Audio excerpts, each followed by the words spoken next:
दादा ज्यावेळेस गोळेगावचं तळ्याचं बांध फुटलं होतं ते बघण्यासाठी आले होते. येताना एक फोन केला होता. काही लोक म्हणतात की दादा फोन घेत नाही. मी त्या मूर्ख लोकांना सांगू इच्छितो की दादा नुसतं फोन घेत नाही, तर दादा फोन घेऊन त्या कामाचं पूर्ण शेवटपर्यंत झालं का नाही त्याची पूर्ण मीमांसा करतात. दादांनी त्यावेळेस आपल्या गावातील कुठल्याही व्यक्तीचं जातीपातीचं न बघता दादांनी त्या गरीब लोकांच्या घरामध्ये 30 लोकांच्या घरामध्ये पाणी दिलं होतं. दादांनी आमची ग्रामपंचायत आमच्या ताब्यात नव्हती.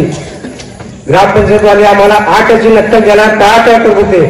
दादांना आम्ही सांगितलं की दादा अशी अशी अडचण आहे. दादा ताबडतोब तहसीलदार साहेबांना बोलले. तहसीलदार साहेबांनी तलाठी साहेबाला लगेच फोन केला आणि त्या लोकांना तालुक्यात हंगरगाव गावामधील सर्व लोकांना त्यांच्या खात्यावरती पैसे सुपूर्द झाले.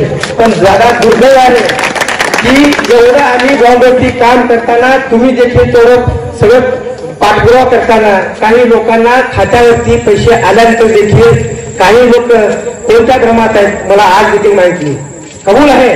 तुम्ही पैसे आलेले असताना देखील जर तुम्ही नाही म्हणतात तर त्याच्या एवढं काम काय करायचं तुम्हीच बंधू आता यावरती विचार करा.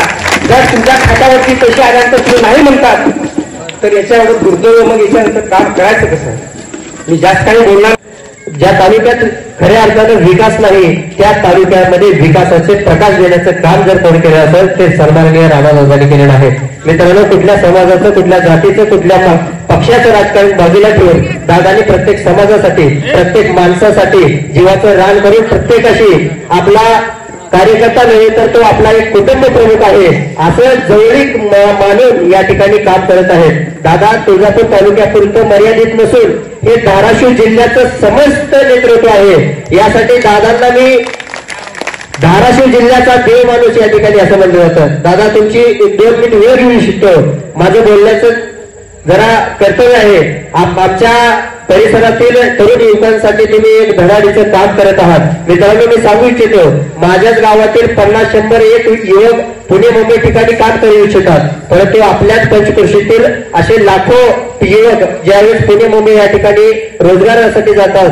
परंतु मित्रांनो, येणाऱ्या काळामध्ये आपण दादांना बहुमताने मोठ्या मताधिक्याने विजयी करून पाठवले होते. दादा मंत्री होतील आणि येणाऱ्या काळामध्ये आपल्या वोल्टी आणि मोल्टा या परिसरामध्ये 15,000 युवकांना रोजगार निर्मिती करून देण्याचं काम या ठिकाणी दादांनी घेतलेलं आहे.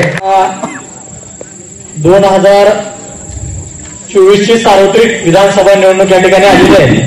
तुम्हाला काय फारसं सांगायची गरज नाही.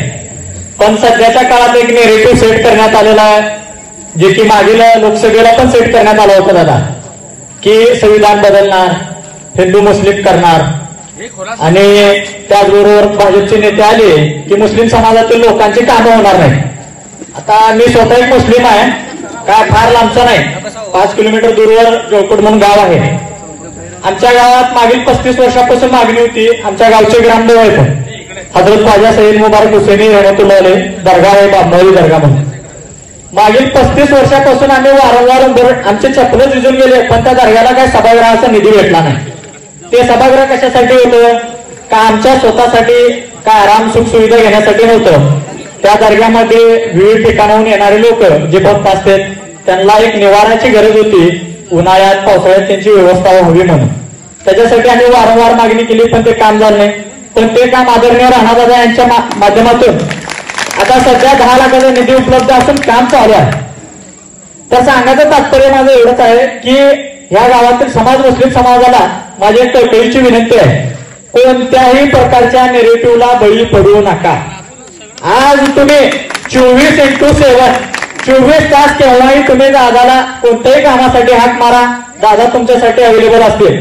तो असो शादीखान्यासाठी निधी असो तुम्हाला, किंवा पीएमजी सीएमजी मधून प्रधानमंत्री ग्राम रोजगार तुमच्या उद्योग व्यवसायासाठी निधी असो, कर्ज असो, किंवा तुम्हाला स्मशानभूमीसाठी वॉल कंपाऊंडसाठी निधी असो, कोणत्याही प्रकारच्या कामासाठी तुम्ही कधीही दादाकडे जाऊ शकता आणि त्यांच्याकडे जाऊन तुम्ही निधीची मागणी करू शकता. जर ते काम तुमचं नाही झालं तर तुम्ही कधीही चौकट माझी गच्ची पकडू शकता, याचा मी तुम्हाला शब्द देतो आणि माझे 2 शब्द संपवतो. जय हिंद.